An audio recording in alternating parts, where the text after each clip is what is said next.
zakat itu sebaiknya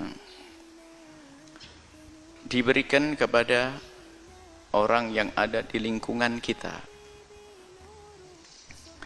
baik itu zakat fitrah atau zakat mal. Kalau zakat fitrah diberikan kepada orang yang ada di lingkungan kita. Kalau zakat harta juga begitu sebaiknya. Nanti ada bab, bolehkah kita pindah ke kota lain? Boleh saja, tentunya dengan aturan. Kenapa kok hendaknya orang yang ada di kiri kanan kita yang kita dahulukan? Karena dia adalah tetangga kita.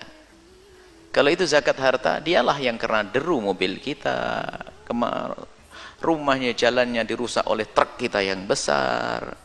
Supaya teredam hatinya, tidak muncul kedengkian, mendapatkan bagian zakat. Itu kan indah ajaran dalam Islam. Baik, seperti itu. Cuman lihat, yang perlu kita beri dari zakat apa saja? Apakah zakat fitrah harus memenuhi syarat? Tersebut adalah satu golongan yang 8 tadi. Kalau tidak ada 8, ya seadanya. Kalau tidak ada seadanya, cukup fakir miskin saja sudah sah. Maka dari tetangga itu bukan semuanya dapat. Tetangga yang tergolong fakir miskin dan yang kecepit utang. Mungkin yang ada itu saat ini. Tidak boleh semua tetangga dibagi, nggak sah zakatnya. Tetangga harus. Tetangga yang fakir atau yang miskin, yang tidak mampu. Itu standarnya adalah kampung itu. Setiap kota beda ya standar miskin. Setiap kota beda standar miskin. Miskinnya orang di kampung beda dengan miskin orang di kota. Miskinnya warga Indonesia sangat beda dengan miskinnya warga di Eropa sana mungkin. Begitu. Jadi setiap kampung itu dianggap miskin dibanding dengan orang yang ada di kiri kanannya. Biarpun dia sudah punya motor misalnya, tapi dia ada kekurangan terus, maka dia termasuk golongan miskin dan fakir yang bisa mendapatkan zakat. Baik. Kemudian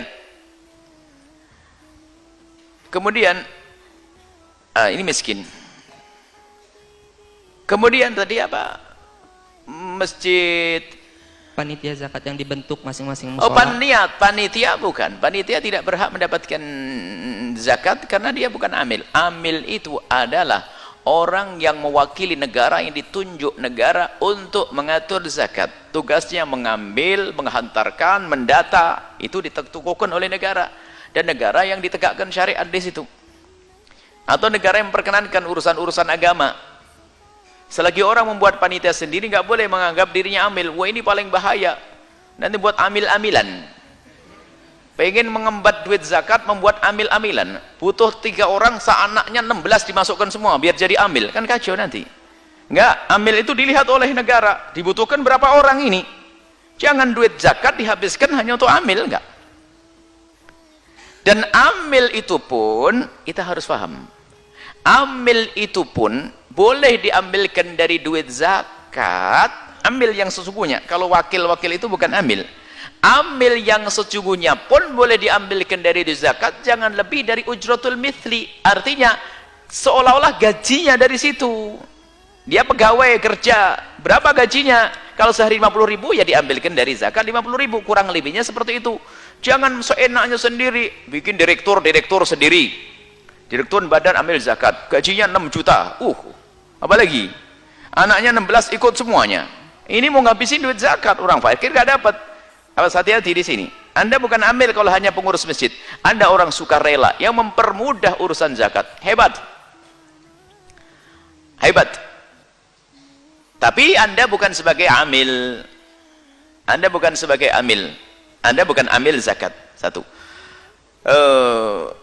Bolehkah amil menerima? Kalau dia fakir, menerima karena kefakirannya. Bukan menerima karena dia seorang amil, karena dia bukan amil. Tapi menerima karena dia itu adalah siapa? Orang fakir, boleh. Kemudian tadi para janda yang hidupnya, janda-janda yang hidup di bawah naungan anaknya yang kaya, dia adalah kaya. Sebab sudah ditanggung oleh anaknya. Dan memang begitulah. Sebagai anak laki-laki misalnya, kalau bapak ibunya jatuh fakir, dia di bawah naungannya. Kecuali orang tuanya hidup sendiri. Maka dia tetap dengan kefakirannya. Bahkan kalau hidup sendiri, duitnya sang anak zakatnya pun boleh diberikan. Tapi kalau hidup di bawah naungannya tidak. Duit yang sang anak tidak boleh dijadikan zakat untuk dia. Dan orang lain pun juga tidak bisa memberikan kepada dia. Karena dia sudah ditanggung oleh orang yang cukup dan kaya.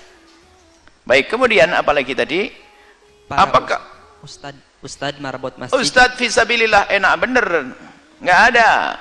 Ustadz, masjid bukan fisabilillah. Sudah kita jelaskan itu. Memang ada pendapat akhir zaman. Zakat jangan digunakan untuk bangun masjid, jangan digunakan untuk bangun pondok pesantren, dan jangan diberikan kepada ustadz atas nama fisabilillah. Kalau ustadz yang fakir, bilang saja fakir, selesai, dapat bagian zakat karena dia fakir. Karena kefakirannya. Karena kefakirannya. Tapi bukan karena dia sebagai seorang ustadz. Mohon maaf, ini ada sebagian kesalahan orang awam karena husnudnya. Orang awam tidak salah, tapi karena penjelasan dari guru yang salah sehingga menjadi salah. Wong ada orang yang sudah ngaji dengan kita pun masih ngomong kok, Buya ini zakat saya. Oh kita ajib. Ini kelihatan nggak ngaji. Ngajimu di mana? Di belakang sambil ngopi kali ya. Mohon maaf yang di belakang ya. Tidak ada kopi siang-siang ya. Wong kita sudah bilang jangan dikasihkan ustadz, masih datang kepada saya. Buya ini buat Buya zakat. Atas nama ustadz. Kalau anda memandang saya fakir, dan memang saya fakir mungkin, memang kalau anda terbukti fakir ya, boleh, tapi jangan asas nama ustadz. Masjid ini, pondok ini tidak dibangun dari duit zakat.